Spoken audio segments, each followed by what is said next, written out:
Hey, what's up, everybody? Welcome back to another episode of ScaleRiders podcast. This is episode 62. My guest for this episode is David Anthony Garcia, also known as DA Designs. What's up, David? Hey, how's it going, Edgar? How are you? I'm doing well.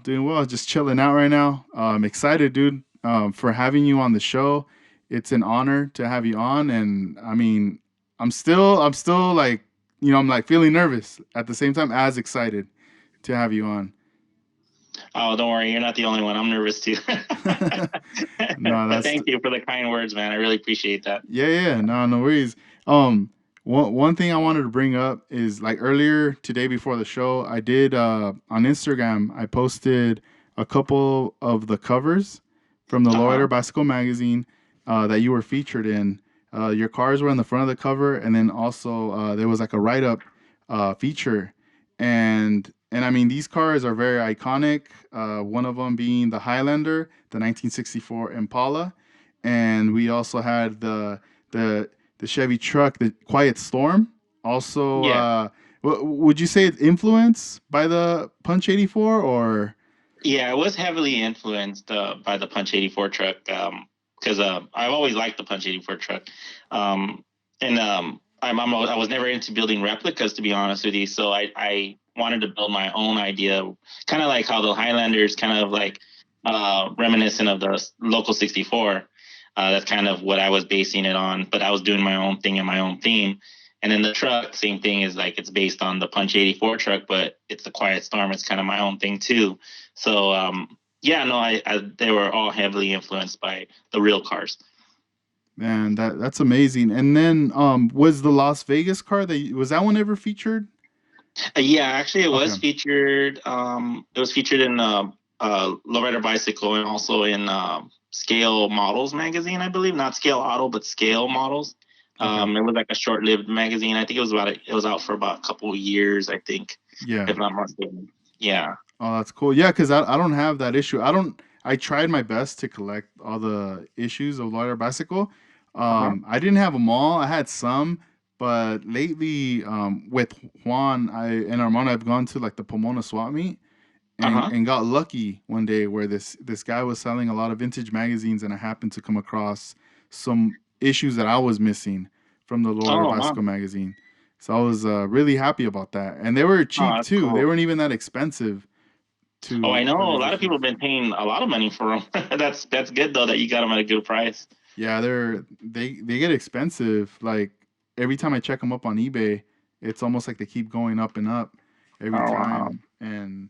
But no, I mean, so many memories, I bet, that are in here.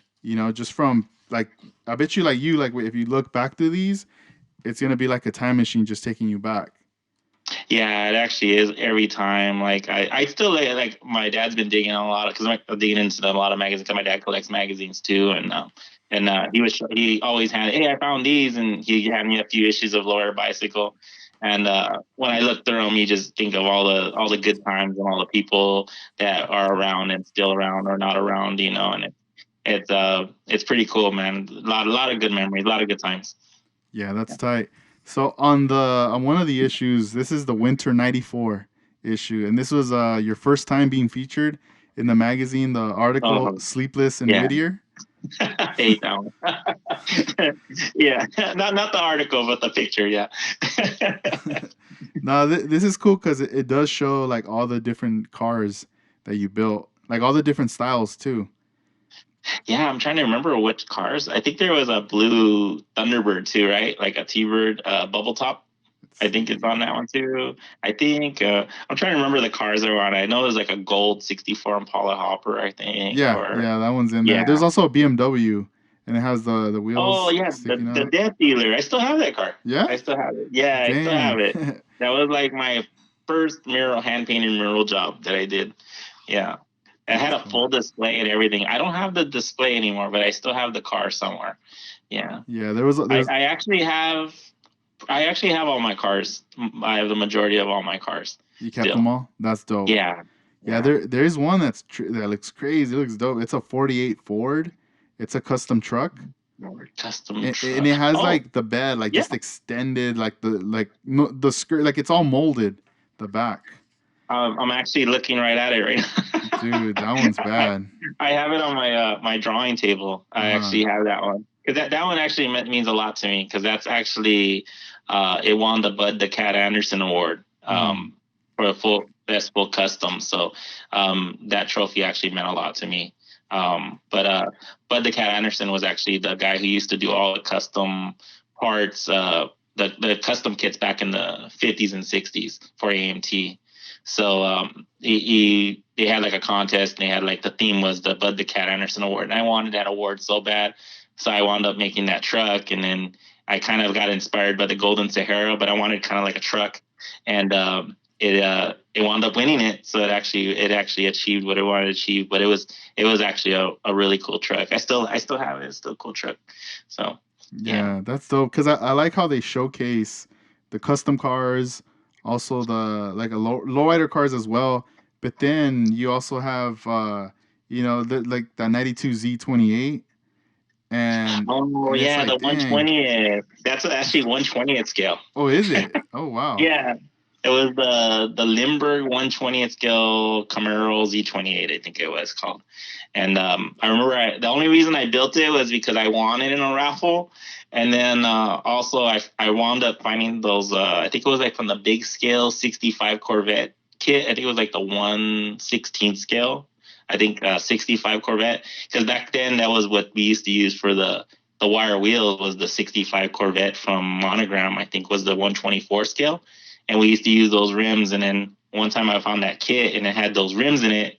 So I wound up making a big set of like a 1/20th scale size Dayton wire wheels. So I wound up going, oh, that's 1/20th. I'll do the Camaro.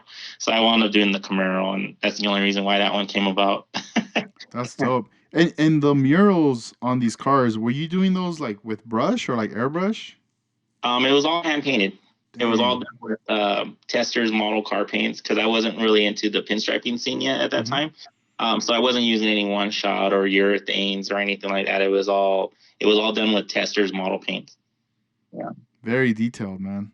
Oh, thank you. They they look crazy. Yeah, this is a dope article because I mean it does mention that you were doing freelance work for like t-shirt designs and also you were featured in magazines, newspapers, and then also there was one thing that stood out that you had designed some designs for Pogs.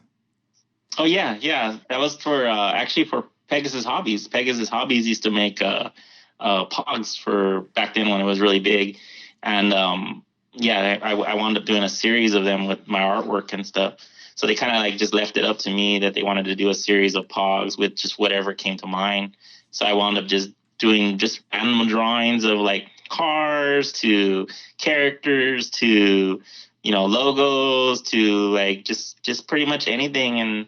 And before I know it, everybody wanted a second series and then a third series. I think they did like four different series on those, I believe. Yeah, it was really cool that they let me do that. Yeah, damn, you're doing this all like at 19 years old, which is crazy. Actually, that would be 16, 17 years 16, old around there. 17. Wow. Yeah, yeah. And it's like, when did it all start? Like, like at what age, or because there's a lot that you've done.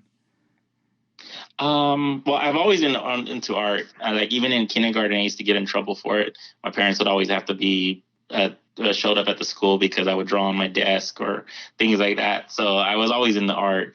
But like around probably like 14, 15 years old, I was doing drawings of people's cars and things like that for people. So I guess I would have to say about 14, 15, I started really doing it and started getting out there. So. Yeah. And then the model cars, that was also during that period when you were drawing. Yeah, that was always part of my life. Like the model cars. Like my dad would get paid, and on Friday every Friday, and he would always show up with a new model car or a new toy for me and my brother. And then my dad built models too, so he'd always build models with us and stuff. So that was always actually always part of my life was the model cars. Damn, that's tight, man. And when you would work on your model cars, your older brother would also work with those with you too. Yeah, yeah. My brother and I were always doing things together. Like even with the shop when I was doing the cars and the drawings and stuff. Like he was more into he was actually an artist too. He still does. He used to paint and draw and stuff. So I kind of come from an artistic family, I guess you could say. But then my brother really got heavily into building the cars. So then he started becoming more into like the metal and the sculpturing and things like that.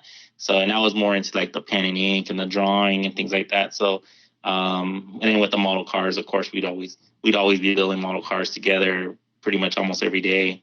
So it was like way even before we were driving, we would always be building model cars. So it was cool. That's Yeah. tight. I really like the name of your father's the shop that he started, the Dragon Shop. And then Oh yeah. just Yeah. when I see the title, like I looked it up online, and it just when it says drag, like it just all I'm thinking about is cars or like scraping, like custom cars. Yeah, that's actually where it came about. Because like my dad, because every car that we did was always dragging or pretty much really low to the ground and stuff. So like that's kind of we drag them in, we drag them out, pretty much. So my dad's actually the one that came up with the dragon shop, and then everybody kind of associated it with a dragon, like a creature dragon. Hmm. So then it kind of became part of our logo in a way with the dragon and the dragon shop, and um, but yeah, it was really cool to have that. That's pretty cool. And there at your father's shop, there would be you would do a lot of the drawing, like renderings as well for customers.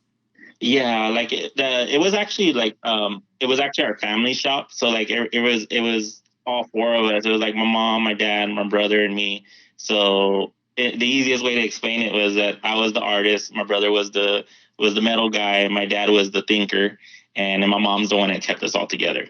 So but like I would always my brother's customers or my dad's customers would always come with an idea or not have an idea, and they'd have a certain car, and they would tell my dad and brother what they want, and then my dad would tell me, and then I would draw it out and then do my changes or their changes or whatever they want to do. And then the customer would see it, he would love it or like it or not like it, and then my brother and dad would create it and make it come to life. So it was always cool that we always worked really well together like that. We always like I already knew my dad and brother's limits already, like what they could do and what they couldn't do. So like when I draw it, I already knew what can be done and what can't be done. So, Wow. Where at some point were you applying like the things that you learned with model building into this? yeah, actually, everything that I learned was from pretty much mall cars. Like I already knew what roof would fit on this car, what window would work on that car, and what fender would not work on this car, and what no, that wouldn't work. That frame won't work on that car because that's like a longer wheelbase is a shorter wheelbase. So I can honestly tell you that like everything with my artwork and being around the cars and creating cars, it all came from model cars. Yeah. Wow, that's crazy. And when you were, like getting ready to compete like in those competitions, were you staying up pretty late? Oh yeah, we used to stay up all night. I think even when I was doing the Vegas car, I think I Mm, stayed up like just before the show. I remember I was probably like at least 3 days straight without really any sleep. wow. And I remember my mom and dad they stayed up there with me and my brother too, like just making sure getting it done, or if I needed anything. I mean, even when I would run out of something, my dad would be like no problem, I'll go get it. What do you need? Stuff like that. It was almost like it was like a real car, but it was a model car. So Yeah. it was like we were getting ready for the show, and we'd be all tired out. We'd be all talking to my friends and people who were getting ready for the show too. We'd be calling each other, this is before cell phones, so we'd be on the home phone and just just talking about like, oh man, I'm so tired. No, you got to do it. You got to stay up. That kind of thing. And and I think I don't know how many times I gave up you know, trying to get a car ready for the show. And thanks to my friends and my family, they always said, no, you could do it. You got to get it done. You got to get it done. You know, I think even a few times, I think I slept the morning that I go drop off the car in the show, display it, and then I would go back to the car and fall asleep for a couple hours and then come back. Wow. so, so yeah, it was pretty dedicated and pretty hardcore. A lot of us were really hardcore. So Hmm. but it was fun, you know. It was like yeah, it was like tiring and stressful and whatever, but all in all, it was just fun, man. You know, Yeah. I really miss those times, you know. So That's awesome that you had that support from your parents and your brother.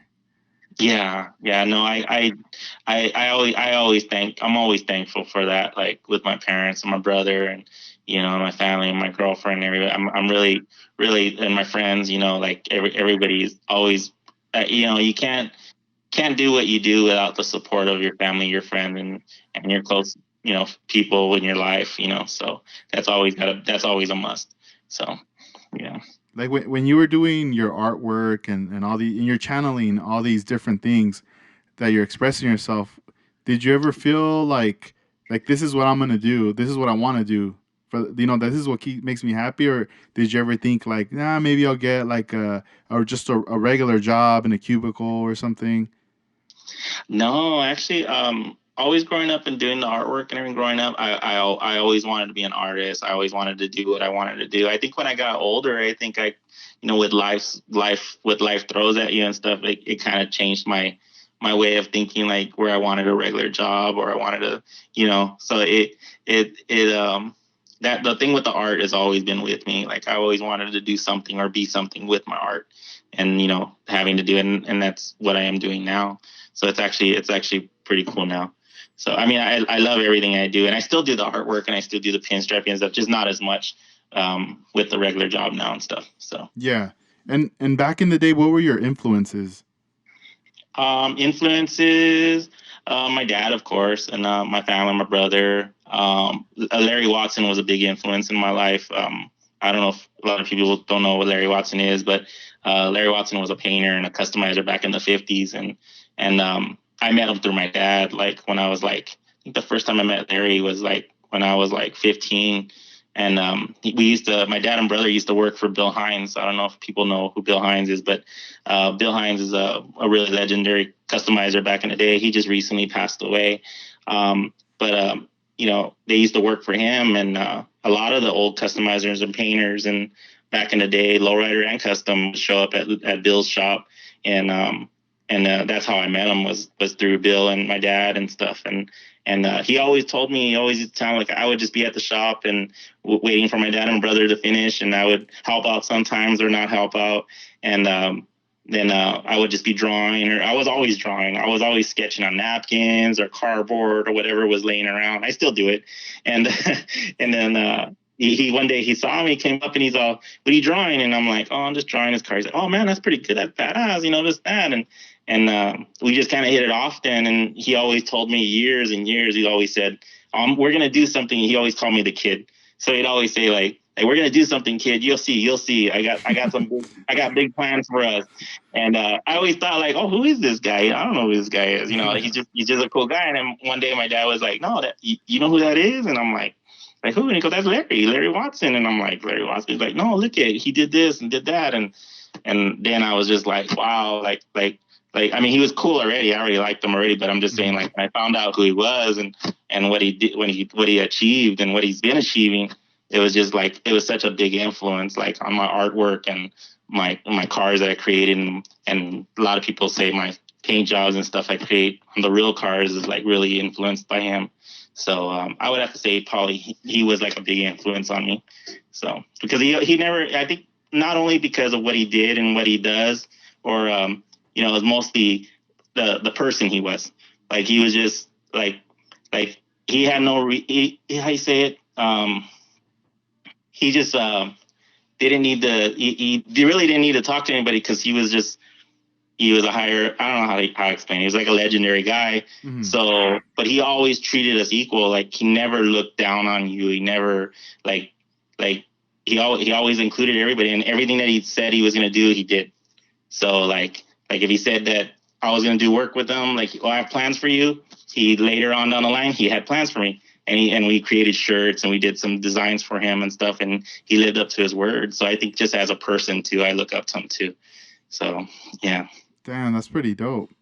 And so, like, from you, like, having all these experiences, meeting people, seeing cars that were being built, coming to life, uh, that right there, it that must have helped a lot having like that vision when you were gonna open up a brand new kit and get started on it.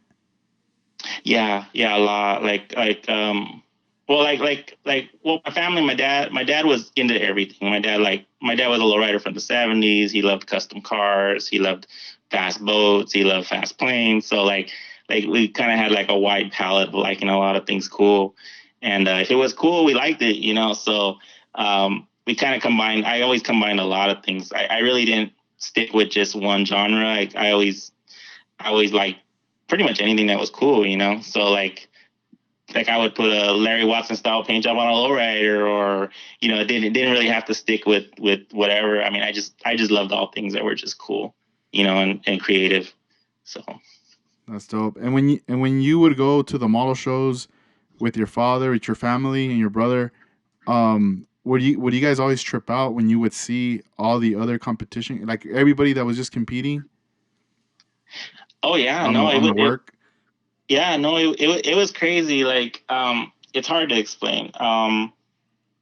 Because I mean, it was funny because the model car community was big, but it wasn't big. It was like there was everybody knew each other, so like everybody knew what everybody was coming out with, or someone was building something, kind of like the big cars, you know, where oh, I heard Mondo Flores is building something, or I heard Willie Ramirez is building this, and I heard so, you know, so like all of us kind of just, you know, we were all getting ready for the show. And then when you got there, you'd be like, come on, man, break it out. Let me see it. And then before, you know, Yeah. you know, like everybody used to tease me because I had this wooden box that, you know, was like a wooden box, and it was pinstriped by pretty much my mentor that taught me how to pinstripe. And so he had pinstriped my box for me.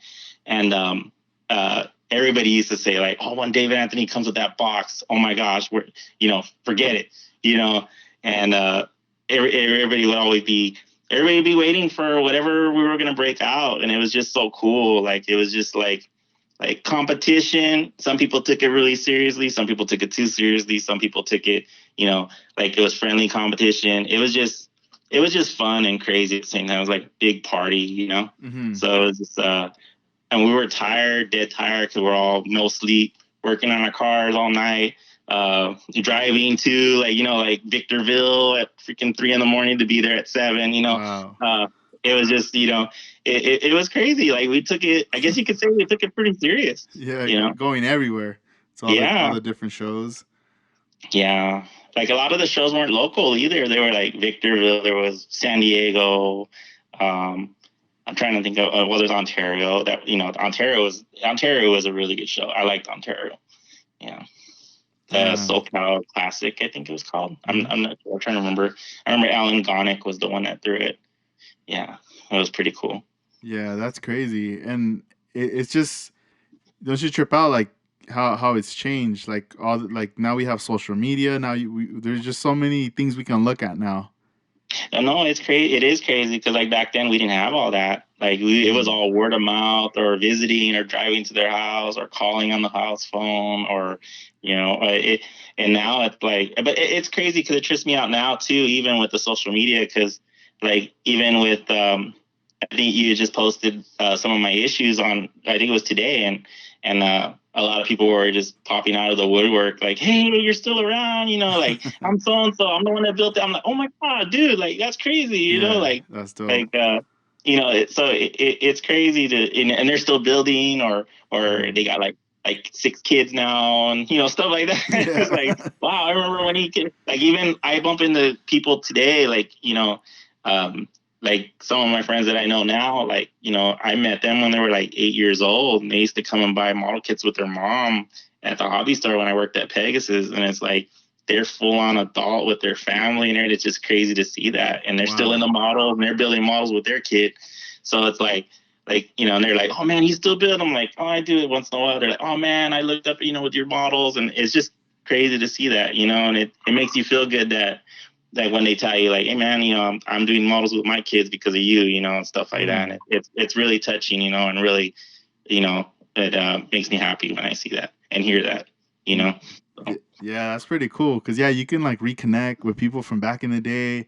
And then one other thing that's what's crazy is that like when you guys were competing at that time, it's like you had to be at that show to see the car because like now if you don't go to a show, you could still see people post pictures now.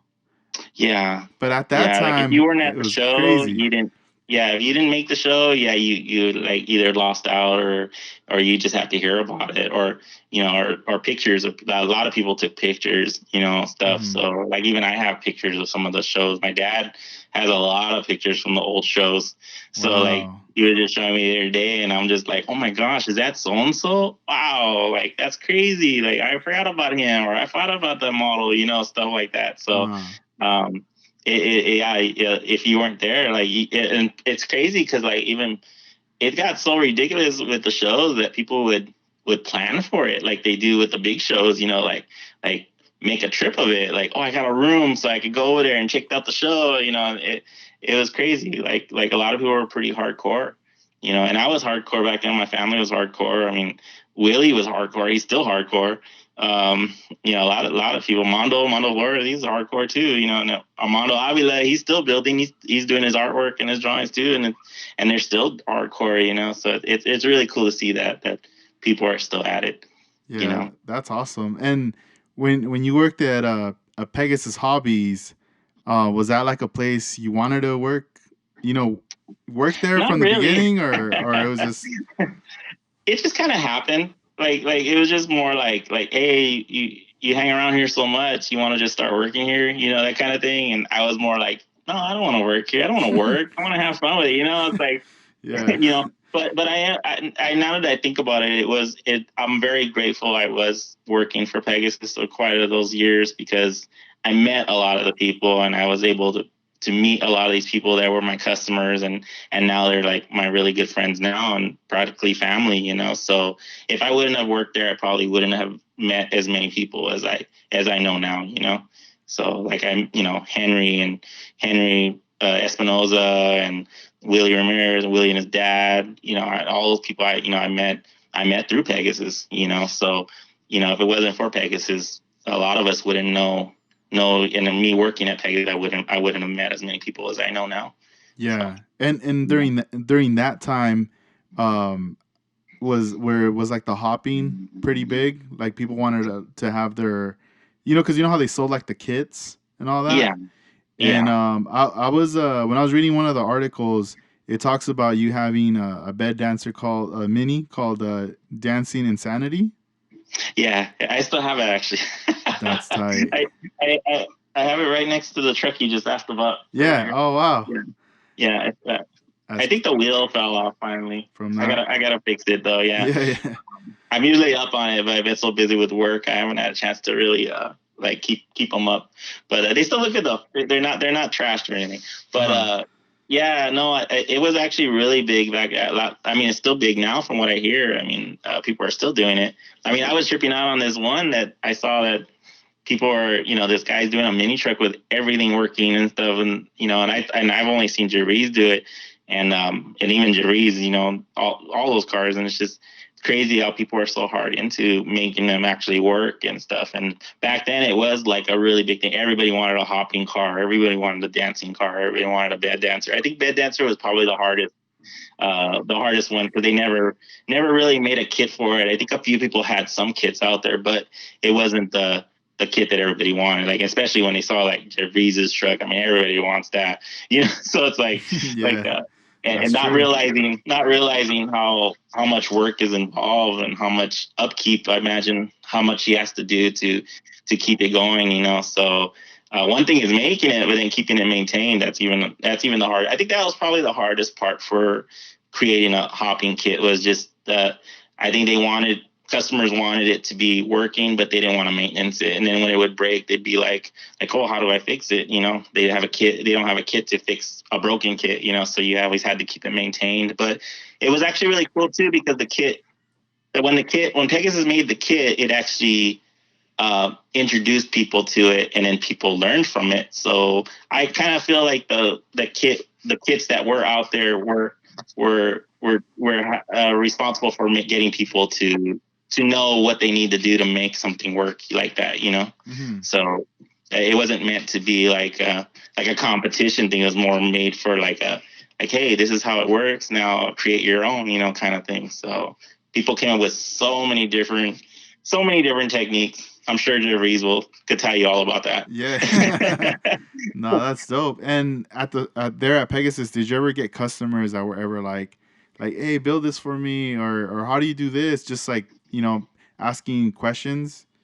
Yeah, all the time. It was always cool to I've always been one to always answer people's questions, or I was never afraid to I was never one to keep secrets or keep to keep things away from people. Like if you asked me and if I knew what to tell you, I would tell you just from my experience of what I could do, how you could do it.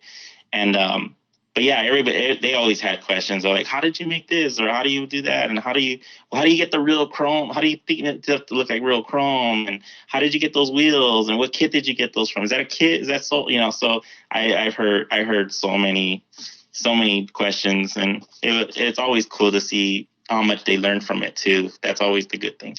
So. Yeah, yeah. I like that video that Jeffrey's made of you there at Pegasus Oh yeah. from like back in the day, and Yeah, that was a long time ago. I think I'm like half my size now. Yeah, I saw that, and even my girl, she's all, oh my gosh, she goes like, you look sick yeah, because I'm so skinny, yeah, yeah. you know.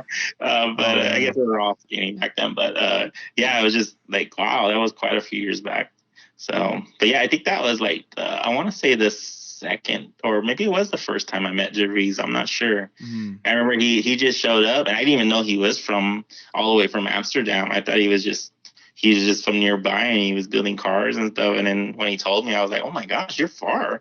And I think he just came by himself. He just had his knapsack and his bag, I think, or whatever. And then he pulled out his camera. He's like, can I do a video? And I'm like, yeah, if you want. I don't know why. And he's like taking video and everything. So yeah, it was cool. I want to say it was probably the first or second time I met him. I think I met him like three times when Pegasus was open.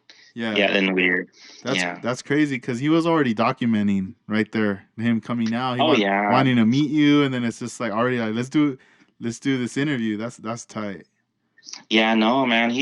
That guy, he's the real deal, man. That guy, he's true lowrider right there all the way. So Yeah. yeah, he just that guy is sorry, he's amazing with his whole how he creates stuff. I don't even I've stopped trying to figure it out. Yeah, yeah. You know, so like I gave up then. I was like really into the hoppers and the bid that I was trying to Mhm. do that stuff. And then when I saw him have his first truck, his first truck, I was amazed. And then when I saw his second truck, I'm like, oh my gosh, yeah, I give up. That's it. Yeah. So, but yeah. That's isn't it a trip that you met him at Pegasus back in the day, and then you Hmm. you fast forward now, and I did see him post like a video, like both of you guys were out in Japan at the Classic Legends show. Yeah.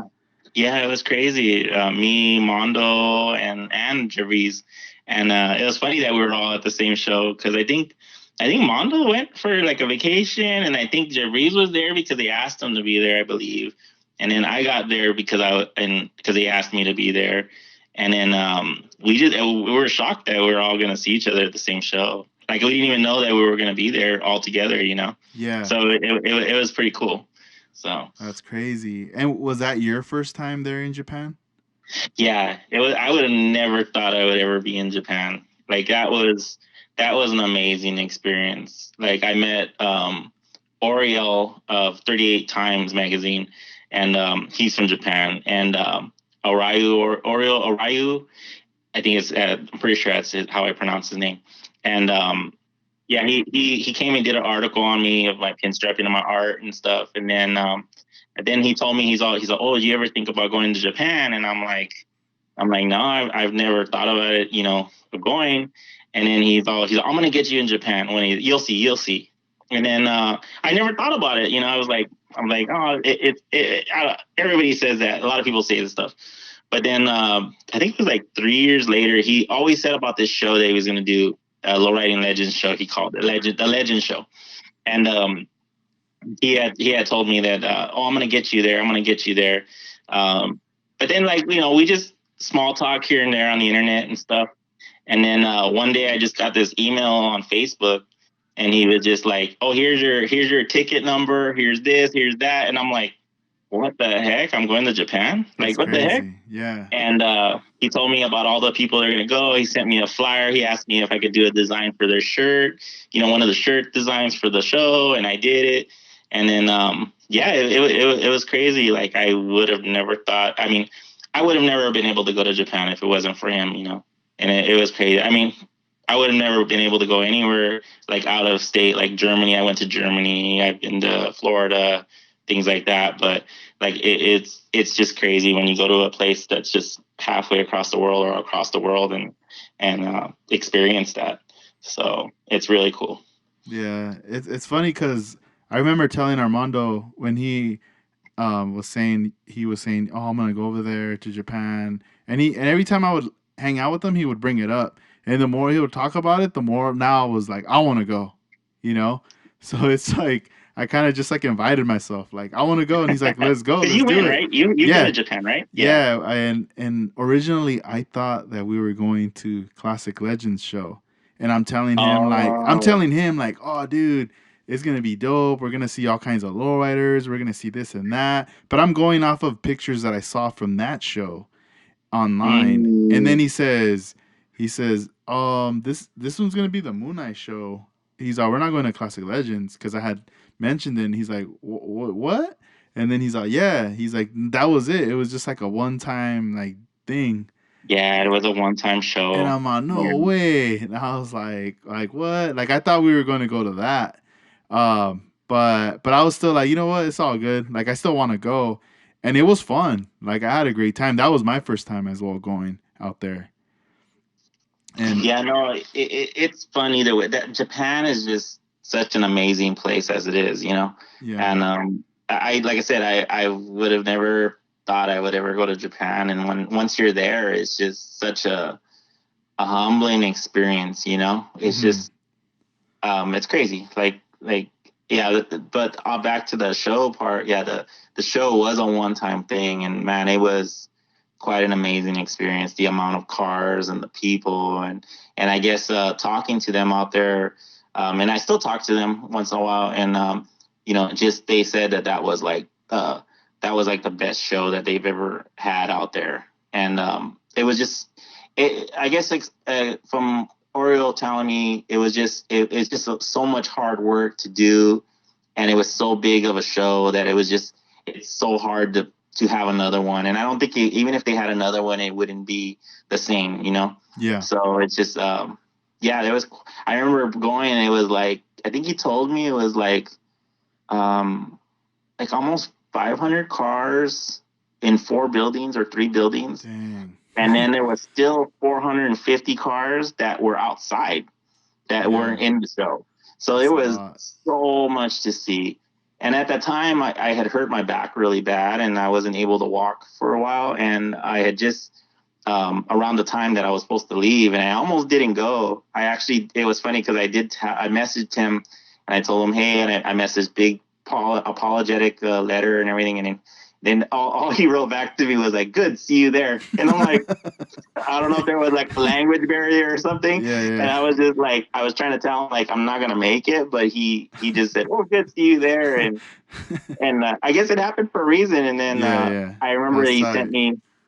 Uh, I remember he sent me a message. I guess he did understand what I was trying to say after a while, and then he said Hmm. that, "Oh, I got you joined with Mike Pickle, which is another idol of mine, and he's a really great artist, and he's the one that actually took care of me the whole way. Like he helped me with my bags, he helped me get to where I needed to go because I was in no condition. I was barely walking, and I was in so much pain, and he knew that, and I guess Dang. Oriole put us both together on the same Mm. flight and everything, so that way I had some help.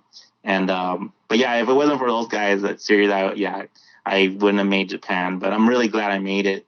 because man, it was so amazing, the people and the cars, and I've never felt so much like so comfortable, and like they were so hospitable, you know, and it was amazing, dude. It was just an amazing experience. I can go on forever talking about Yeah.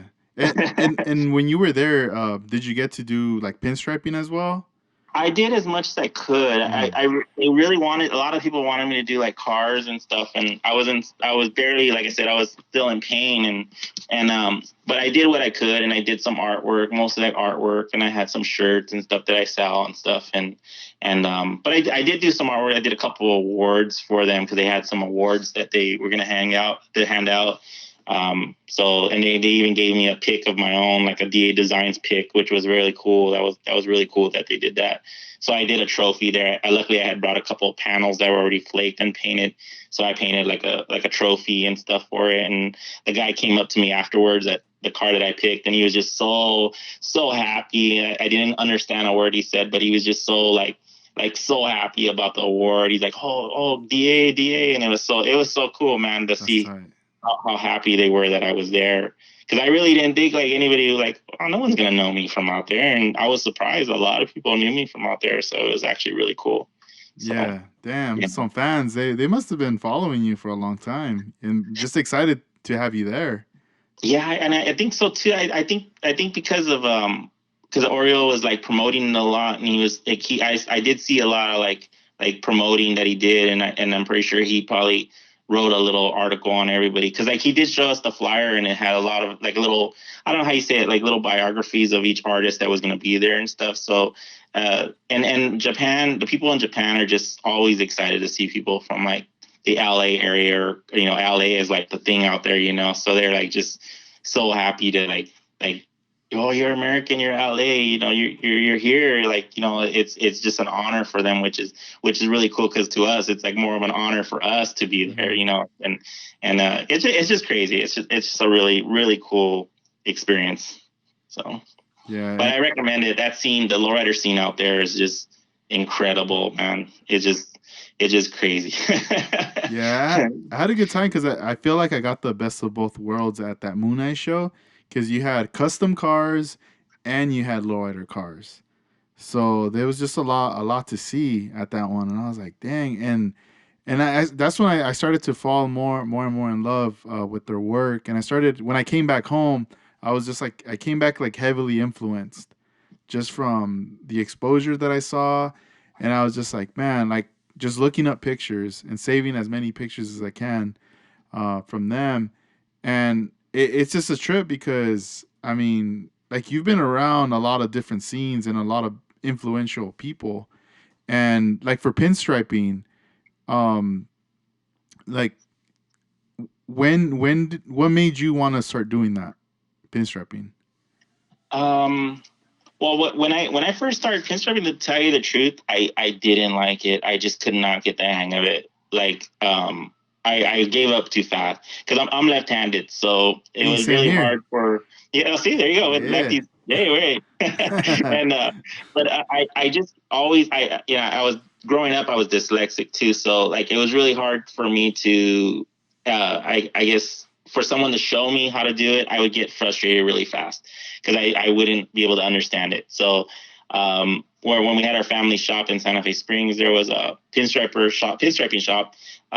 Goes by Mike Lopez. It was Michael's Pinstriping, and he had his shop like where our shop was like in a driveway, like all the way in the back, and his shop was like off the street, right when you pull in, and I would always go by there and stuff. And he was kind of like one of like a lot of the pinstripers are kind of like, hey, don't waste my time, kid, kind of thing, you know. Get And at I'm scram. busy, you No. know, get away from me, I'm busy, you know. And it's kind of rude at first, you know. I was like, hey, I forget this guy, you know.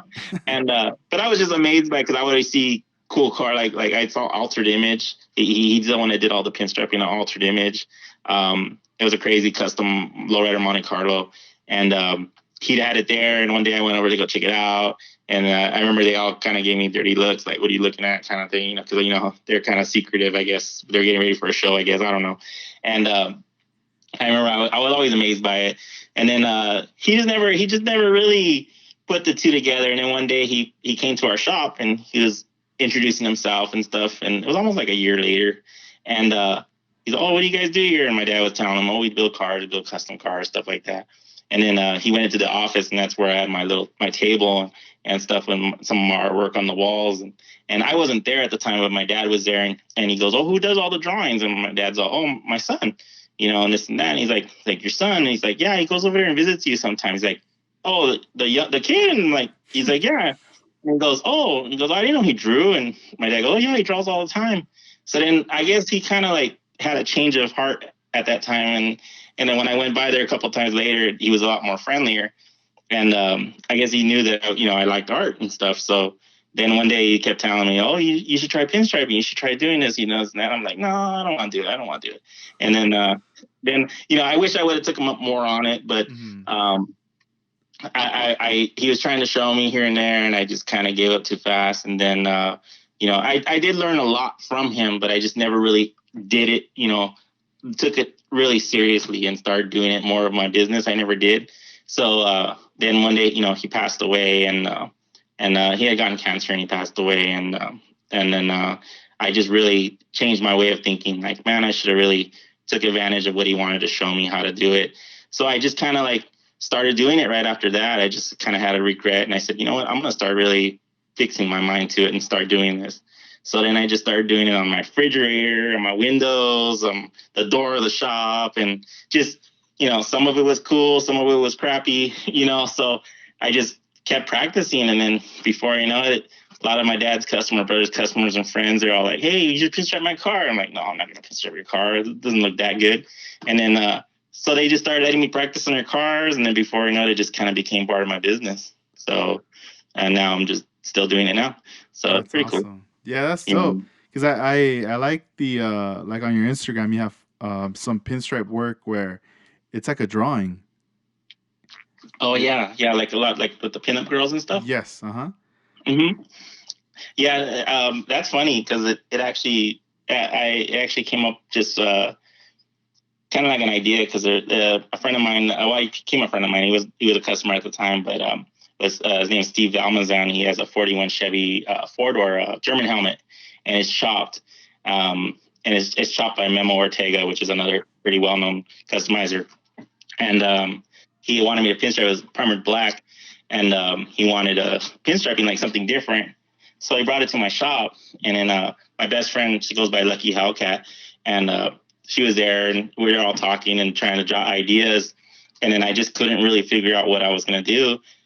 So then she told me, oh, you should do like a pinup girl or do something, this and that. And then I remember back in the day when I used to go to the rafting reunions and stuff when I was younger, there was this guy that showed up, and I forget where he was from. He's from somewhere far, Milwaukee or something like that. And I want to say that, but we'll just say he's from Milwaukee. But he just showed up, and it was funny because he just showed up and everybody's pinstriping on his car because back then they used to just show up with a car, and all these famous pinstripers and painters would just show up and just start pinstriping on it. And he showed up and he said, okay, I want this spot right here. He grabbed the brush and he just started pinstriping. He did this pinup girl, just in pinstriping, laying down on the side of the fender. And I'm like, I was just so amazed. I was like, oh my gosh, this is so badass. The way he just came in. And he just showed up, grabbed the brush, pinstriped this thing. Then he just put the brush down, grabbed his beer, and he goes, all right, let's party. And he walked away. And I just thought that was the coolest thing. And he already had it planned in his head. He must have been practicing this at his shop back home, just so he could do that. It was just so amazing, so thought out. And I said, I want to do that. So then when she brought that idea to me, I was like, you know what, I'm gonna try that. So I drew out my pinup girl, the pinstriping, and then before you know it, after that, it just became such a hit. Everybody was just like, oh my gosh, that's so badass. I never seen a pinup girl on that, and stuff like that. And it just kind of became my thing. So then before and everybody wanted dragons, people want lions, people wanted tikis. So it just kind of like my signature and my striping. So it's cool that idea came about. Yeah, So. that's tight, man. That's crazy. That's a pretty funny story though. How, he just wanted to party at that Oh point. yeah, man. It was a ball back. The original rafting reunions and the Larry Watson parties and stuff like that back in the day.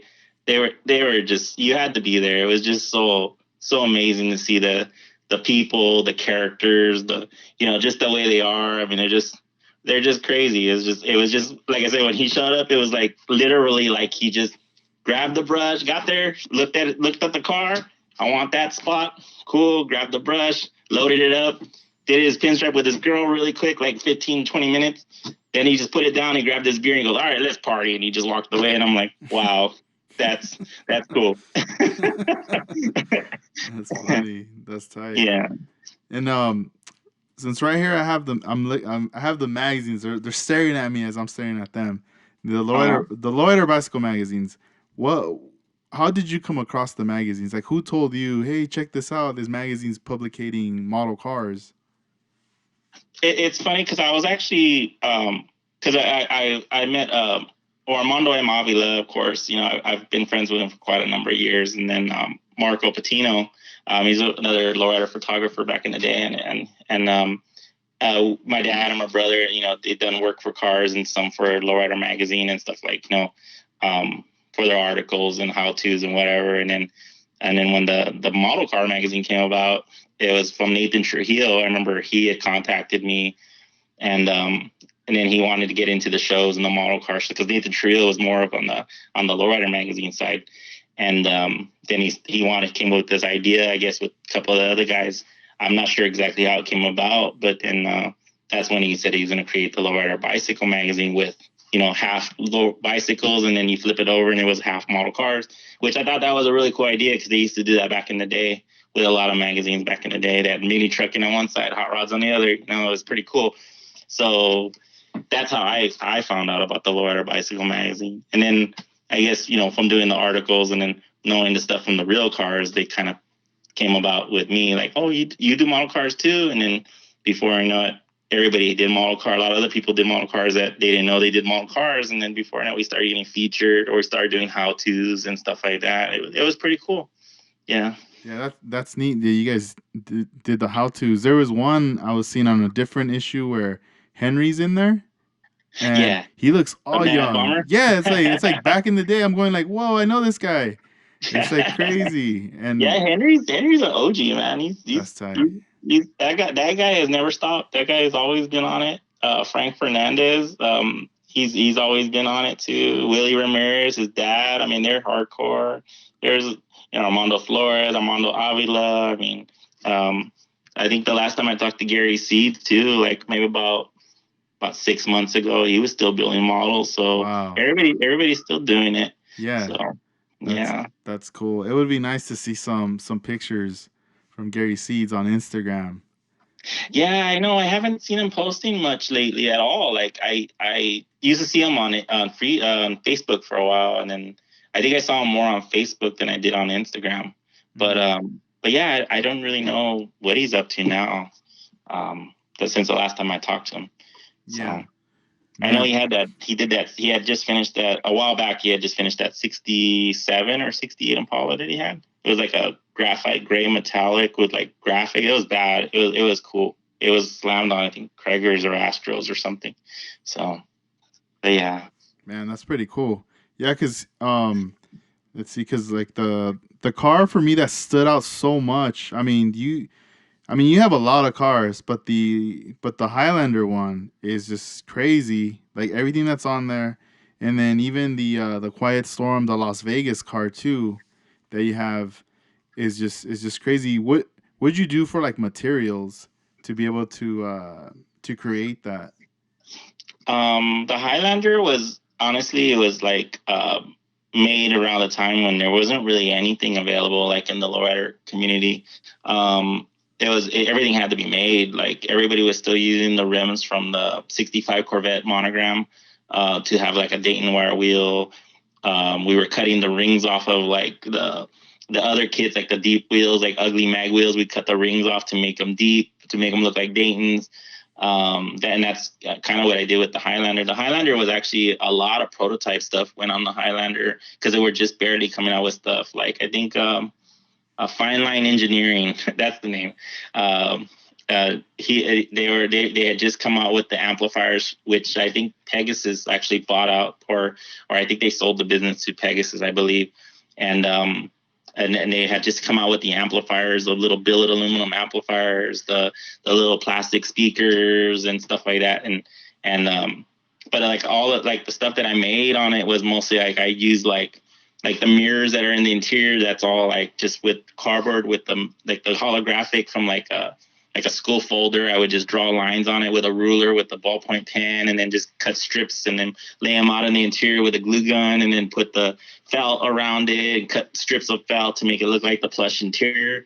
And then like the amplifiers in the back, I did like a recessed trunk, and I put the speaker and then the amplifiers, and I used the like the clear plastic, like colored plastic that would use from the on the report folders. We'd cut that, and that would be like the transparent tinted, plexiglass to kind of simulate plexiglass on it. The hinges was all with piano wire that you buy from like the railroad section of the hobby store with tubing, and then the Highlander too. It all opens and closes. It back then it was like back in the day everybody was just gluing their doors open and everything just stayed like that. So like I wanted to do a car that was just like I'd go to the show and it'd be all closed up and then just all open it up, and then everybody was all shocked because they'd never really seen that before.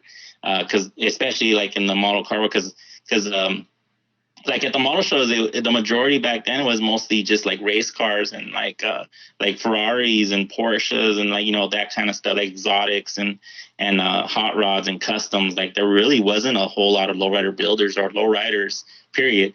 So like it was just barely getting big. So like for them to see the same quality of work from like a hot rod from a custom go into a lowrider, they were really shocked at the time back in the day. So like I honestly can say that the Highlander was kind of like it's the first car that really came out of its element, I guess you could say, where it could compete against a Porsche or a Ferrari or something like that back in the day. So it was actually really cool to do that. So That's that cool. would have to say that's probably like my favorite car too. So, Yeah, I love the steering wheel that you used on oh, there. thank you. That thing I'm trying to looks, remember where I got that from. I think I got it from like an old '60s custom kit because yeah. my dad had a lot of old models too, and we'd Mm. always raid his stash, and I think I found that in one of the part things. So Yeah, that thing looks tight, man. Like it's just everything that's in here. Did you use a lot of like machine parts too for like the I engine? did on the engine, not really. I everything was made. It was kind of made with bare metal foil because there really wasn't anybody chroming back then. Um, and then like I did use some photo etch parts like from Detail Master, like the little battery connectors, and I think even the battery is from Fine Line Engineering. He was trying to make like the simulated like cell batteries and stuff. And but on the Highlander, it was mostly made, and then on the truck, that's when I kind of had to step it up, and I started getting into more of the photo etch parts and the machine rims and things like that. Because like all the rings are, I think honestly, I think I spent like $200 just on the little pipe fittings from like Detail Master, because that whole thing, everything's plumbed and lined with all the little fittings and everything. The rims I had to buy, I think it was like 4 sets of the SJS aluminum wheels, and for a back ring and a front ring, because I wanted it to look like it has like a real rim, like where when you look at it from the inside, it has the ring of the rim on the other side and it has the ring in the rim in the front. So like it looks like a complete wheel, because I just didn't want it to be like just the rubber tire on the back, like most model wheels are. And the billet brakes, and I think they're from like model what did I use? Because the truck itself was more like I did use a lot of like the more of the detail parts on that. So Wow. How long did each build take you to complete? Highlander, I believe, was a year, and the truck was a year, and then the Las Vegas car was 3 years. 3 years. Wow. The Las Vegas car is scratch built 99%. The only reason I say 99% is because the windshield itself is from the 76 T-Bird, I believe, or something like that. Yeah. So, but the rest of the car from the frame and everything it's 100% scratch built out of evergreen plastic styrene. So Nice. And I love how both of the covers on here they matched like the bike, the artwork, the whole cover. Like it makes sense. Just oh, the I thought that was colors. cool too. Yeah, I don't think they did it intentionally, but I remember my dad made a joke about it that they even made the cover go with the colors of your model. Yeah, yeah. So, and even the bike too, like it was Yep. purple bike, I believe. Yeah, Yeah. it looks good because even on the Quiet Storm, the other bike that's on top, it matches too with the Yeah, truck. that is cool. I It's, never really realized that one on the truck one. I try to remember the cover on the truck. yeah, Yeah. it's crazy because even the loader bike has was the name Marvin or Melvin the Martian? Oh yeah, Marvin the Martian. Yeah. Yeah, he has him. Remember, I feel like that dude, that character, and like Tweety was big back in the day. Yeah. You Yeah. know? Marvin the Martian was really big back then. I can honestly tell you that. Yeah. I think I even had a Marvin the Martian watch, I think, if I'm Yeah. not mistaken. Yeah. Yeah, now I'm like, where they at? Like, dang, like those are some old school characters right there. Oh yeah. That's pretty dope. And at the model car shows, how'd you find out about them? Well, they didn't have social media back then, of course, like as you know, but like it was mostly like word of mouth or flyers from like the model meetings, because that's kind of how I got into the show circuit, was with the model car meetings. It wasn't just cars; it was actually a military, more of a military and airplane meetings, but they had cars too. And it was actually, I think it was called IPMS. I believe it was the name of the model car club or the association that they used to throw them. But they used to have them like every third or second Friday of the month. And that's how I used to find out about the shows, with the flyers, because they would have like a table with flyers of upcoming events and stuff. And I was just like amazed, like, oh, they have shows still. And my dad always knew about the shows back then, because when he was growing up, in the 50s and 60s, like they used to have the model car contests and stuff, but he didn't know that they still had them too, like other people were still doing it. So we didn't realize how big the model car community, or model community period, was back then, because a friend of mine, his name is Bobby, and Bobby Ortiz, and his son named Bobby Ortiz also. And I remember he's a really good friend of my dad's, and he used to come and visit us at the shop and stuff. And then he saw the model cars that I had there, and he's like, "Oh, who builds a model car?" My dad's like, "Oh, we all kind of build model cars." And he's like, "Oh, you should go to the meetings." And my dad's like, "Meetings?" And he's like, "Yeah, I go to these model meetings and this and that." And he goes, "I'll get you some info and you can go." So we all got together and we went, and then we were hooked right then. We were just like right after that, because they used to have a model swap meet too at the meeting and stuff. So we'd buy like kits and parts and things like that, and before you know it, it just got crazy. So That's right. And then even on one of the magazines, they had talked about you guys doing get-togethers at your father's yeah, shop. yeah, it was cool, because even when we used to go to the meeting, we started meeting new people, and then before you know, we started hanging out, and then we found out like a lot of my dad's friends or our friends, they built model cars too, and then before you know it, it was just like there was a lot of downtime between the shows and the meetings, so then my dad and brother and mom, they suggested, hey, why don't we close the shop like early on Friday, and every second Friday or whatever, or third Friday, and we'll have like a build day or a hangout. So before you know it, like people would bring themselves plus their kids that are building them, and then their friends, and then before you know it, went from 5 to 6 people to pretty much like 45, 50 people, all in the shop building models and talking about models.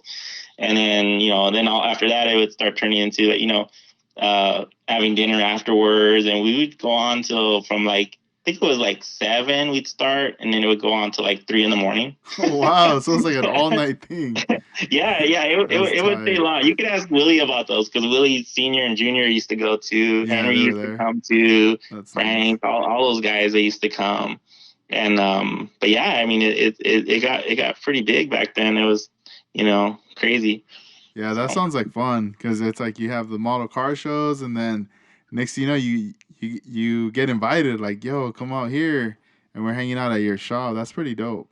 yeah, no, it was cool, man. It was a lot of fun. I mean, I people still talk about it. Like Willie does mention it about, and it's cool too, because with Willie and Down the Scale, and because I'm from Down the Scale, and he their meetings kind of remind me about like kind of like the meetings that we used to have, and even Willie has said that like that, yeah, I missed the meeting. This way, kind of doing the meetings and stuff, and it was a lot of fun, and it still is. Yeah, Seeing like a lot of the guys that are still into it and still doing it. hmm Yeah, brings back a lot of like nostalgia from back then. yeah, yeah. It does. It's like I still build, but I'm not hardcore like I used to. Like you guys. I mean, you guys are still really doing it a lot, and it really does motivate me to to do it more. So it's kind of funny that the tables are kind of turned now, because like back then I guess I was the influence on them, and now they're the influence on me. So it's actually really cool. Yeah, So that's pretty dope.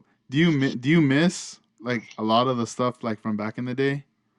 I do. I think it's more like the fun and the people. I think there's a lot of people that are not with us anymore, or I don't know where they went, and I think that's what I missed most. Because like really, the model car shows and stuff that the shows that we used to go to, and I think was more about the people more than the cars themselves. So like it was just good times, man. It was just everybody was really cool and fun, and it was kind of like a school, school, like you miss some of your classmates or whatever. It's kind of like that. So Yeah. I do miss the good times, you know. So, but it's still there, because like some people are still, it's cool, because it really excites me, because like seeing, how many people are still into it and still doing it, and and it is cool. It's just cool period to know that it's still going on, and it's getting stronger, because like even models, it was really strong, and then it went away for a while, and then now it's strong again, and it's really cool, you know. So Yeah, I feel. I mean, I'm happy with it right now. Like with everything, it's what keeps me motivated, and it has helped me like learn and shape with things how I, especially at how I work. At work, mhm. I apply a lot of the things I've learned from the model cars. That I feel like that's something special that I connect with, and even some of my friends that don't build model cars, they don't really understand fully why I build them. I try to explain it, and sometimes I even try to get them into it, you know. Yeah, But I really love and I appreciate how like the learning all these things and looking back and seeing the stuff that you guys did, how that's such a big influence on me and then also on other people, doing all this stuff. And it's like, it's a trip because like for us, we can look back at these magazines, we can look back at your work and all this stuff, and we get influenced, and but at the same time, it's almost like we have a blueprint. Like I look at Highlander, and I can be heavily influenced where I want to do a radical, but I have the magazine to look at as a reference. And yeah, to me, it's a trip that you guys, it's like you guys just did it. There wasn't yeah. like something before. It was just like you were meeting people and you had the support of your family, and at the same time you were creative. So it's just like, No, it's true. bam, it's crazy. Yeah, it's like I tell everybody, a lot of people, because a lot of people used to always, that was like the number one question, like, oh, how did you get to be where you're at, or how did you become a model master? And I never really considered myself that. Like I've always just considered myself as me, and it's like I just did what I thought, what I liked, and what I heard, and what I learned, and I always tell them, it's just, you got to talk to people. You just have to talk. You just have to listen. You just have to ask questions. Never hesitate to ask questions, and that's pretty much how I learned. And like even when I was building a model car, I mean, I had friends that were into cars. My dad was into cars, so I did have that connection. And I know a lot of people out there don't have that connection, but it doesn't hurt to look and like open up a magazine if you want to know how the motor looks and how it's plumbed and all that stuff. You don't necessarily need to know how it actually works. You just have to look at it and be like, okay, that needs to have a spring there, that needs to have a rod there, that needs to have a hose to that, and that, so that's pretty much how we learned. I would just open up my magazine, or I'd ask my dad a question like, how does this work, or how does the hydraulic pump get plumbed? How does this go, and where does this hose go? And and the same thing, like you said, like you just have to open up a book and learn, or ask questions. Never hesitate to ask. Um, to find out. When you're building. So Yeah, there's I really like that article they did on you, Lowrider magazine.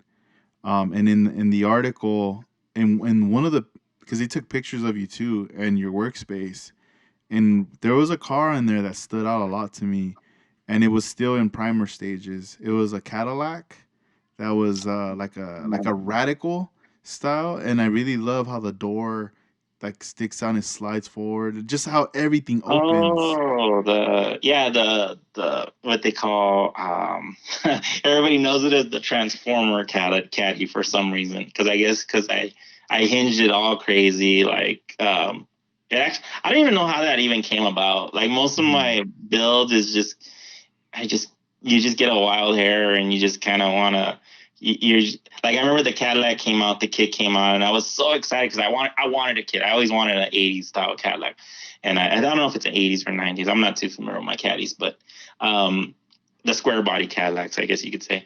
And I remember I got in the kit, and then I just one day I think I stayed up till it was funny because I just barely got back into my models and stuff, and I remember I think I stayed up till like almost 4, 5 in the morning, and I hinged everything Damn. up, and I got everything hinged. And I remember I think I showed Willie. I think I sent him a picture, and he just sent me like he's like, "Oh my gosh, what the heck?" And it was like, but yeah, that one has some crazy hinges, dude. Like I do not wish those hinges on anybody. Those are such a headache. I don't even want to finish the car because it's so hectic. But Yeah.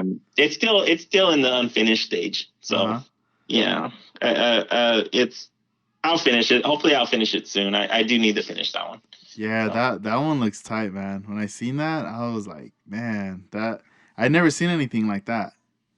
mm, But it definitely there was just something about it. It stood out a lot to me. It attracted me to it. I was like, man, I wonder if that car, if it ever got done from the time when I had read the article. I always it, wonder. it I got all the body work done. Like all the body work got done. All the hinges got more finished. Like it is pretty much almost ready for paint. But I don't know. I think I just kind of got stuck on what color and what I'm gonna do, and just time wise too. I just don't really have a lot of time. But like I said, and then I see like everything that all you guys are doing, and I'm just like, no, I'll put it back in the box. Oh. So it's like but I guess I shouldn't be that way. I probably should finish it. Yeah, you should. That would Yeah. be rad. What? How do you store and maintain your model cars now? All the ones you did back in the day that you've kept. Well, I have a display case here at my house, and I have them displayed. Kind of like it's like an old like 1960s looking display case, like atomic. Because I'm really into like the 50s and 60s kind of decor. So I have those in my case, like all the Highlanders. I still have pretty much probably like 89% of all my cars still. So and they're still in pretty good condition. So like I just have them all displayed, and then like I usually have like the shoe boxes and stuff with like some towels and stuff to kind of the ones that I don't have on display, I have them in there. So but yeah, they don't really get rattled around or anything like that. So that's kind of how I usually store them. So Man, that's cool. What was like the most challenging thing? What would you find challenging when building your model cars? challenging. I would probably have to say like the paint. I think the paint is probably like that's the one where you could either when you're building a car, it could either make it a winner or make it a loser right off the bat. Like if you don't pick the right color or the right scheme, it could really ruin the idea of the car. So I Hmm. think that's probably the main part, and plus also too to make it stand out. Like there's just so many people doing so many different paint jobs and colors and all that stuff, and it's just like how do I make it different from all the rest? I think that's probably the most challenging, to come up with something different. I think overall it's probably just it's challenging just to come up with something different, because Yeah. it's just so many people coming out with so many things and so many details, and just in like even like when I see Jeffries all the working headlights, and he even did that display, and he even has a diorama with it. Oh my gosh, dude! Like that's just end game right Yeah. there. I mean, it literally looks like a when you take a picture, it looks like an actual. It's real life. So it's just hard to say. I mean, I guess the overall building something new, the idea is probably the hardest part. Yeah. So And what was your process like? Let's say you decide I'm gonna go. I select this is the car I'm gonna go with. Right when you open up that model, like what's next? What was like normally your process getting a car started? I think probably it's hard with me though, because I think I always wanted to do something that wasn't available. Like I always wanted to do like when I did the 64 and I did the truck, like I did the 64 because I always wanted to do a 64. Honestly, the Highlander was actually supposed to be a local 64, but then when I saw Armando and then Armando, both Armandos, they did replicas of local 64. I was like, yeah, they don't need to have another replica. So that's why I did the Highlander and I did my own idea. And that's when it became my kind of my thing of doing a replica of something, but the idea of it, but making it my own theme, I guess you could say. But like with me, it was mostly always trying to do something that wasn't available. Like if I wanted to, like for instance, everybody was doing 49 Chevys or 51 Chevy fleet lines. I had to do a 4-door fleet line. So I had to do something different. And then that's usually how it made me not finish it because I would do it and then get it to the point where it was ready for paint. And then I would be like, all right, I'm bored. I'm not going to do Yeah, it.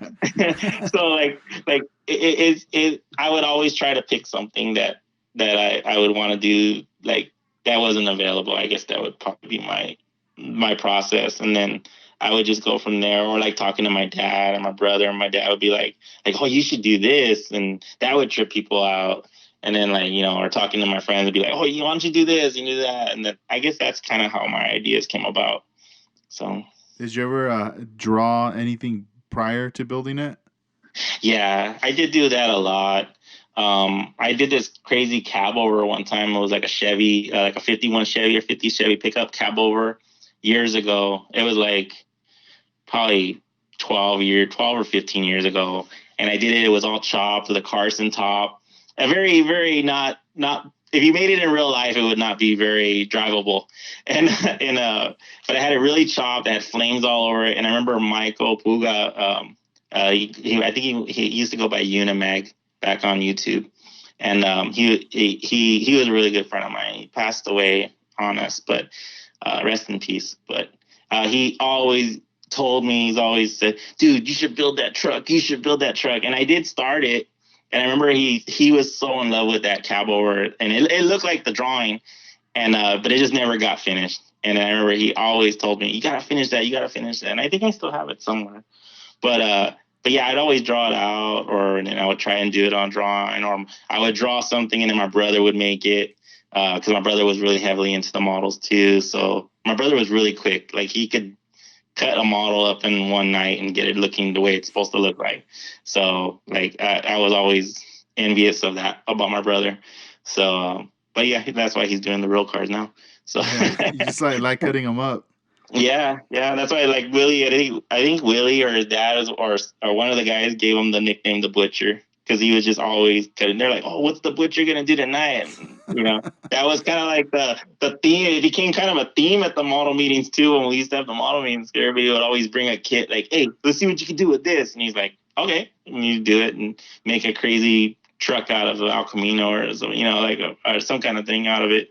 So yeah, it Yeah. was good times. It makes me think about all the good times. On one of the issues, there's a photo with Armando, and I believe that's your older brother, right? Holding the award. They're holding the awards. It's like four of them. Let me see. It's from one of the car model shows. Let's see. I have it. I Hmm. think it came out on the Does it have fall does it have like '94. a school teacher behind it? Like a girl behind on the picture? Let me see. Let me check it out because I know it shows like four people on there because I had seen it and I was like, at first I was like, think, I thought it was you, but then on there it doesn't say. Let me see. Ah, let me see. I wonder if it's you. Let me check. Maybe it is. I'm like flipping through the pages right now. Let's see here, but yeah, because when I was pulling out the magazines, I was looking at them and I was like, wait, what the? Oh, this one was a Southern California Classic Model Car Show. It says show winners Albert Gutierrez, David Garcia, Armando Flores, and Bear Garcia. Oh, okay. Yeah. No, it's not my brother. Oh, okay, okay, okay. Yeah, but yeah, I do remember. I think that was. I'm wearing a white shirt, right? Think so. No, it And doesn't. then Because Armando's wearing a shirt that says "No Fear." Remember that brand? okay, yeah, Yeah, I yeah, do. yeah. I I remember that. I believe honestly, I think that was my first, because see, I was in the masterpieces back in the day when they first did it, Uh-huh. and I think that was my first and only show I was in masterpieces. Yeah. All right. Yeah, Nice. yeah, yeah. We That's had our dope. differences, and nothing bad, but we just like um, I just wanted to do my own thing, and I guess but that was like it was the first and only show I was in masterpieces, I believe. That's So. cool. Yeah, I think I did a 32 Ford, and I think I had wire wheels, and I think it was a set of Mondo Flores wheels on a Hmm. 32 Ford, and yeah, it was different because I just wanted to be different. I just wanted to, like everybody was doing Impalas and bombs and stuff, and I just said, you know what, Hmm. I'm gonna do a 1932 Ford, like a street rod, but I'm gonna do it as a lowrider. And then I think I got a set of rims from Mondo, and I had it on there, and yeah, I think I still have it somewhere. I think. Yeah, that's Yeah. pretty cool. So is there like a lot of models from back in the day that you didn't complete? You just stored them away as well. Yeah, I have a lot of That's those. tight. There's a lot of them that never gotten seen, or there's a lot Hmm. of them that are like ready for paint, but they're just there.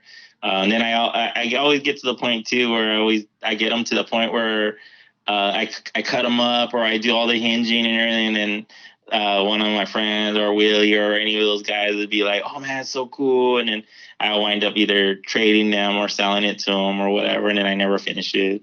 So then they wind up finishing it. It looks all cool, and then I want it back. Yeah. Oh So yeah, give it back. Yeah. That's funny. yeah, yeah, Did your brother keep his cars too?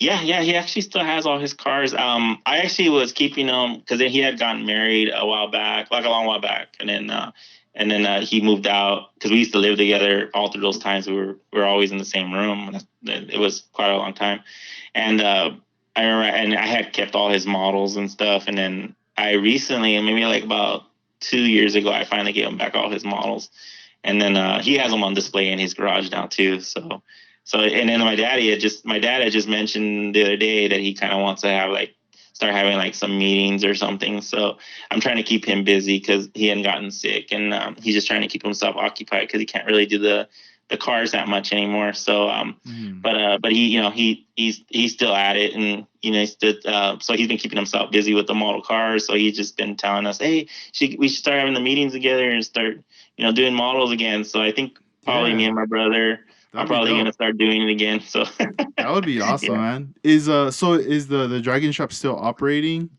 to this day Um, or? no, actually, my brother still works, but he works out of his house. He has his garage all set up like a shop. He just takes Okay. in like one or two cars at a time. Yeah. But we don't have the shop anymore. Yeah, we actually closed the shop maybe about a year ago. So yeah, Yeah, that's cool though. Like you said, keep them busy. I think that would be an awesome thing. It'd probably bring back a lot of memories. You yeah, know. yeah. Yeah, it does. I mean, just talking about it, like with my dad and my brother, you can still see that we all have the spark still. So Hmm. like we still want to do it and still want to, maybe not as to your guys' standards now. Like I mean, some of the stuff you guys are coming out with is just pretty freaking amazing. So it's just like, well, we just want to start doing it again. I mean, I know I still want to do it. I just don't have the time as much as I used to. And Yeah. I know Willie and all the guys from Down the Scale, and they still try to push me to do it and come out with stuff. And I mean, even I have like a '66 Nova that I did all '70s lowrider, and I chopped it and everything, and I finally got it painted, and that's as far as it got. But Hmm. I trying to decide on interior and stuff, and Willie's always bugging me about it. He's always like, "Hey, did you finish it? Did you do it? Did you do the interior?" No, I'm not. He's like, "Oh, you're not gonna finish it. Just sell it to me." I'm like, "No, no, I'm gonna finish it." So, Yeah, but I'll get it done.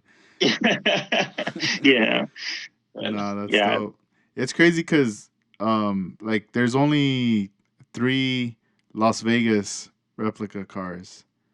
There's yeah. yours, Armando Avila's, and Armando Flores, and it's like, have you guys ever gotten them together to photograph all three of them together? We never gotten them together. No, I think Armando Avila did get his photo with Armando Flores, but all Hmm. three of them, no, all three of them, I don't think they've ever been photographed together. Yeah. So What yeah. what was that one like a big challenge for you when you were creating it? Yeah, it really was. I mean, because I had seen the car, the real car in SEMA show when Joe Ray had just broke it out. It was like no one even had seen it before, and it was, I think it was almost like the first time because it wasn't even finished yet when he showed it at SEMA. And I saw it and I was like, man, I fell so in love with it because it was just so different. Like it was just cool with the murals and the whole thing. And I was just like, man, I gotta build a replica of this car. So I had started making the body and stuff on it. And I don't want to say it was before Mondo or anything like that, or both Mondos. I think I want to say Armando Avila did it first, and yeah, because he did do it first, and then I just wanted to do one for myself, and then I just kind of like started building it, and it was pretty challenging. And then when it came to the point with the paint, that's when I just said, "Man, I don't know what I'm gonna do." And then my brother's the one, come on, just hand paint the murals like you used to. So it was very challenging on the paint job because it was just everything had to be hand done. Like I even gold leafed all the lettering. I did all the graphics. I mean, I did all the colors. I was very fortunate too because like when I was doing it, I guess Joe Ray had heard through the grapevine from another friend of mine, and he had said, "Hey, tell your buddy to come down if he wants to see the real car, take pictures or whatever." You know, and I'm the type of person I don't want to bug people. You know, I'm just like, oh, I don't want to bug. You know, this and that. It's just a model. You know, that kind of thing. So like one day he just called. All of a sudden he called me. Joe Ray called me, and then he told me, he's like, "Hey man, how come you didn't call me?" And I was like, "Who's this?" And he's like, "Joe Ray." Oh, damn. Yeah. And I'm like, hey, what's up? And he's like, man, I told you to come down to my house. I heard you're building a model of my car. You know, this now Ralph told me because it was Ralph Ramirez, I believe, was the one that told him about it. And I said, why do you want to bug? He's like, well, I told you, you know, you can come down. I want you here this weekend. I'm like, all right. So I went and with Ralph, and we went down there, and I saw the real car, and but everything on the Vegas car was matched to the real car. Like even the paint job, everything's color matched because Joe Ray had lent me a bolt that he had out in the car that was the butterscotch color, and Ralph Ramirez from West Whittier Paint, he works at West Whittier Paint, and he was like one of the top color matchers, still is, I believe. And he's the one that matched all the colors to the real car. So that I can honestly tell you, probably my version is probably like I'm not putting down any of the other version. I'm just saying that it's very. I can honestly tell you that the paint and everything is close to the real car as much as possible. Yeah, that's crazy. Because even in the video that Jeffrey's, that one he shot, as the car is like on the turntable, Mm-hmm. and it just trips me out looking at the wheels, like the spokes and everything, and then Yeah. just the detail in that car. It's crazy, man. It's like, how old were you when you're doing that one? Oh, man, I don't remember. Um, I want to say 19, Wow, dude. 19, 20 around there. I want to say Yeah. because that was probably like the last car I did. Hmm. Like that was full detail, to be honest with you. Yeah. Because that one took a lot out of me. Like even the wheels, like those are the Herb Deek wheels, and I had cut the rings off the Pegasus wheels because I wanted chrome rings and I wanted the gold spokes, and then I twisted each spoke. I remember I ruined a complete set just to test how many turns I could turn each spoke before they broke. Yeah. So I think it's seven in the on the rear set of the photo etch, and then it's 8 on the front set. So Dang. each spoke is twisted. Like I had to cut each individual spoke because I know if people are familiar with the Herb Deek wheels, is like all the wires are all connected. I think every 4 or 3 are connected onto one little block on each side. I don't know, it's kind of hard to explain, but I had to trim each spoke off of that and then twist each one, and then flatten that little end so it could go onto the ring to get glued onto the ring to basically make the wire wheel. So everything real close. Like even the slot machines, my brother actually sculpted the slot machines out of plastic for me, and he used the Dremel tool and then dremeled everything and made it all shaped everything. And then Joe Beetle Rivas, he's actually used to be a model builder too. He's in lifestyle. He was in lifestyle, and he actually is the one that did all the chroming and gold for me. He heard I was doing the replica of the Vegas car, and he said, "You know what? it's a lifestyle car, so you have to have lifestyle chroming. So he had all the guys do all the chroming in gold. So and then also the plaque too. Like the plaque is actually 14 karat gold. It's a really made out of 14 karat gold. Ralph Ramirez actually had that made for me as a gift when I was doing the car. And then he said, you know what, you gotta have the plaque to go with the car. And then I remember I went and showed Joe Ray the car before I was even gonna fly the plaque, and I told him, would it be cool to? And he goes, dude, it would be an honor for you to fly our plaque. He goes, yeah, I really appreciate you asking us. And he actually gave me the permission to run the lifestyle plaque on the model. Hmm. So Man, look at that. It has a story. Like this whole thing. That's so dope. yeah, it was cool. It was cool, man. A lot of That's I tight. couldn't have done it with a lot of people. Hmm. Honestly, it's not just me. It's just like it comes down to is that it's not all about one person. It's about the people that are involved and the people that give you the support and give you the help and give you the knowledge. That's the main thing, you know.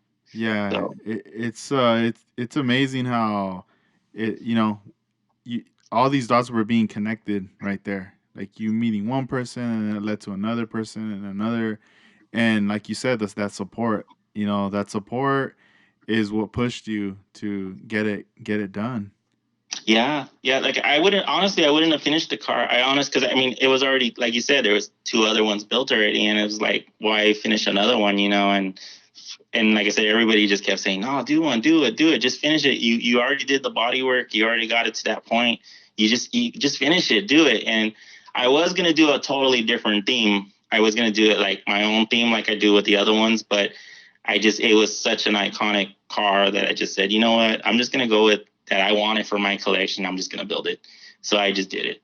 So yeah, and then I think it only competed in one show. I put it on display at the San Diego show. Hmm. That was like I think I'm trying to remember what year it was. I think it was the last year of the actual San Diego show. I think it was like the last year they had it at the original place. So and it was funny because when I did take the car, I remember I think there was like 10 lifestyle members that made the trip just to see the car on display at the model show. They said, hey, it was funny because I think Joe Ray couldn't make it and he was all bummed about it. And I Hmm. remember Joe Beetle Rivas, he was like, hey man, it's a lifestyle car, so you need to have the support of the lifestyle members. So like 10 of them showed up, Oh flying wow. colors. And it Yeah. was actually really, really, really, really cool, man, that they Hmm. showed up. And a lot of people, it was funny because a lot of people came to support that they wanted to see that car because nobody had seen it done. So I was working on it like I'm not lying. I was working like 24 hours a day. I can honestly tell you that I was so beat, so tired. And then I just said, I want to have it for that show. And sure enough, I showed up. I put it on display because I think I put it on display because I didn't have the exhaust finished. I didn't get the exhaust in. And then I said, no, it's not done. So I put it in display. And then yeah, that's when all the guys came just to see it because they couldn't believe that I had it done. So, but it was pretty cool, man. It was a really challenging project. So I'm really glad that I was able to pull it off to the point where I really, really was really happy with that one. So Yeah. It's tight because at that time it's like you had to be there to yeah, witness it, and now I mean now we go on our phones, we look it up, but like I could already picture the people just waiting, and then all of a sudden be surprised like to see this in person. yeah, it was cool, man. It was funny with the shows because we were always, you can even ask Mondo and Willie and everybody. I mean, it was just we just it was so much fun. And it was so cool, and yeah, it was stressing and tired. And I mean, I know Mondo Flores went through this too. I mean, with working day and night, and you guys probably still do, and just for to make it to the show, but just to see the what everybody brought, I think that was like the main thing. Like, hey, I know you got a secret project somewhere. I know you're lying to me. And then sure enough, you show up at the show and they're like, they got something, and you're like, oh man, that's so badass. That's bad, or like, man, it was just, it's hard to explain. Mm. It was just so cool to see that. Just the little games that we all used to play too, like nothing harmful, just like everybody was just like I said, like, oh, I'm not, no, I didn't get time to finish it. And then sure enough, you show up at the show and he's there, ha, laughing. He's like, yeah, I finished it. Check it out. Like, Yeah, you yeah. know, it busting was out with just the so cool. heat. Check it Yeah, out. exactly. Like Dang. oh, I know Mondo's up to something, or I know Willie's up to something, or I know it's just so cool.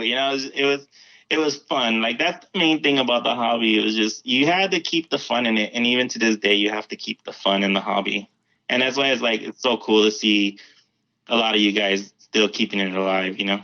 So No, yeah, I do look forward to seeing new builds all the time. And then sometimes you don't see something and then bam, it comes out and you're like, what the heck?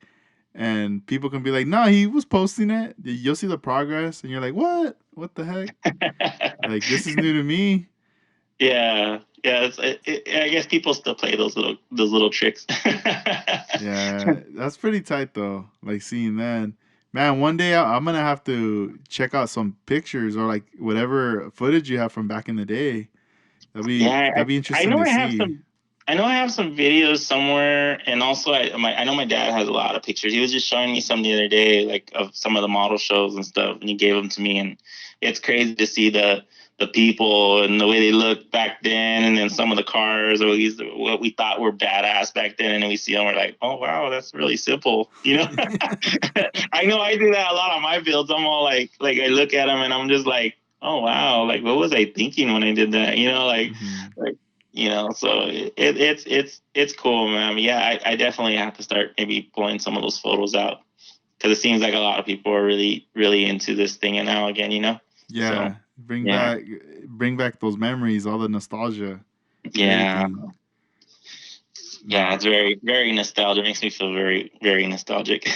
yeah, and like since you're thinking about coming back and doing some cars, are you thinking of finishing up projects from back then, or just kind of starting fresh with something new?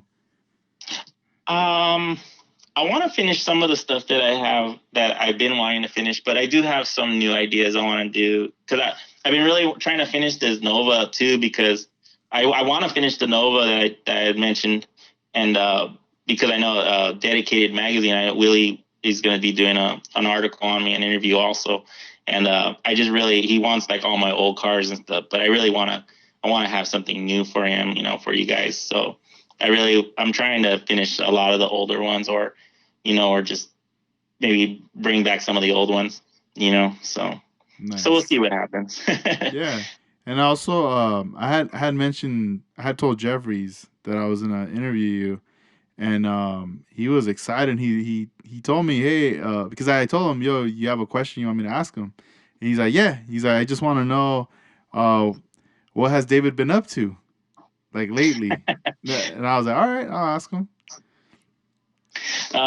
Jeffries, that guy's such a cool guy, man. That guy. Not only is he an amazing, amazing artist, like just like I like I know like just he's just amazing, dude. I don't mean like to sound all starstruck or anything like that, but from day one, he's always been a cool cat, man, like all the way. And just the stuff that he creates is so amazing. I know that's not what you asked me, but I just had to say that No, yeah, because that's I cool. respect that guy a lot, and Yeah, that's tight. I respect all you guys out there. It's just it's really cool. But yeah, no, just I work for Disney now, so I do a lot of stuff for aging graining and wood grain. It's not actually for Disney, but it's like with the companies that because they do a lot of farming out now. But I do a lot of the work like the Star Wars projects and things like that we've got working on and things like that. But that's and my artwork and my pinstriping and stuff like that. That's pretty much what I'm doing still. So yeah, I try to fit the models in that category too. So we'll see what happens. Yeah, nice. Maybe at one of these shows we're gonna see you, and you're gonna bust out your case with your model, the secret build, and we're gonna be like, "What? Oh, Bring it back! You should bring it back, old oh, I don't school." know. I don't think I can hang with the big guys anymore, man. Oh man, dude. But I Hey, don't know. I'm a lot older and my eyes are a lot more tireder. So I don't know. I gotta see. I gotta see if I could still do it. yeah. Do you ever miss sanding, like the models? No, No, no. I don't. Yeah, I know. Sometimes, like the other day, I was kind of with one hand, I was massaging my other hand because I was Uh like, huh. man, my palms and like in certain joints in my hand, it's like sore from the sanding. Oh yeah, no, we've always had like sore thumbs and your fingertips are all sore because you've been sanding on the car all day, and they don't realize because they're so much smaller, so it's a Hmm. lot more tighter things that we got to do. I think like I probably got carpal tunnel from freaking scribing door lines in and things like that. That's probably like the worst that I've hated doing. I used to Hmm. hate doing like I love the cutting up and gluing and putting and bondoing and all that stuff. And but like the finishing, oh, I just hate that part. And even in the real life, when I paint the real cars, the same thing. It's like it's just I hate the body work. I just it's such a dirty, grimy job. But even with the model cars, it's so hard. Yeah, that's crazy. Yeah, it's Yeah, yeah, because for me, I'm like, oh man, but I gotta do it. I yeah, gotta, I gotta. yeah. It's the only way we can get them done, right? I mean, they're not. No True. one's else gonna do it for us. I mean, wish we had like. I wish we could do it like the real things, where we could just send it to a body guy and have it done, and then come back and ready for paint. Yeah. So That's funny. And your approach when you started to paint real cars, did you look at it kind of similar to like the things you learned from model building? yeah, yeah. Honestly, I think you learn a lot from the model cars. Like just when I was building the model cars, I have used a lot of the techniques and styling and stuff like that from what I learned from model cars to the real cars. So yeah, I mean it's um, kind of in reverse. Like a lot of people say, like, "Oh, you're painting the car like your model cars," and actually it's the model car painting like the real car. So it's kind of funny that it works that way. You know. So Yeah, that's awesome. Yeah, because it's like it's a model. Like you learn all these things, and then like you said earlier, you know what fits and what goes with what. And yeah, now you're doing it over here, and it's just like, oh, this is smooth. And even like let's say if there was a mistake or an error that would occur, you wouldn't freak out. You would be like, all right, I know how to fix it. yeah, yeah. No, that's the main thing. Like a lot of those things happen. I'm sure you run into that a lot where you're almost done and it's almost ready for paint, and then all of a sudden you break a door pillar or something. You're like, oh, and you're like, fuck, I gotta fix it, and then you're just like, oh well. I'll just put it back in the box, but no, you can't put it back in the box because then it'll stay in the box for another 20 years, like half of my projects. Yeah. So yeah, but yeah, you got to know how to fix it. I mean, it's like a lot of times, like when you're doing it, you gotta remake a new post and glue it and reinforce it right there because it's gonna break again. So you kind of learn from it. So Yeah. yeah. No, that's tight. And is there any advice that you can give our new like new people that are just getting into it, and also people that have uh been out of it for a bit but they're trying to get back in as well on model building? Just keep at it. Just if you want to learn how to do it or you love it, that's the main thing too. Is you just gotta love it. You just gotta enjoy it. Don't not think of like, oh, I want to go after this person or I want to do this, I want to do this car or I want to compete. It just have fun with it. It comes out so much better when you just keep that in mind. And if you're researching or anything, just always, we have the internet now, and back then we didn't. I mean, now you could, like, if you want to know how the hydraulic pumps are wired up and stuff like that, just look up on the internet or open up a magazine or look at some pictures. That's pretty much how we did it, just without the internet. Or ask questions and just have fun, hang out with people that love the same thing you do. That's the main thing too. So that's probably pretty much all I can say. Is just, I guess the main thing is just, I know I sound like I'm just repeating myself, but just have fun with it. That's all I can say. Just enjoy it, because I mean, I enjoyed it all my life. I mean, growing up, and I'm really happy that my dad and my family have been into the car industry and supported me and my decision of what career to take and building the model cars and stuff. It's made me, I'm so happy I was able to participate and have those memories. Yeah, So yeah.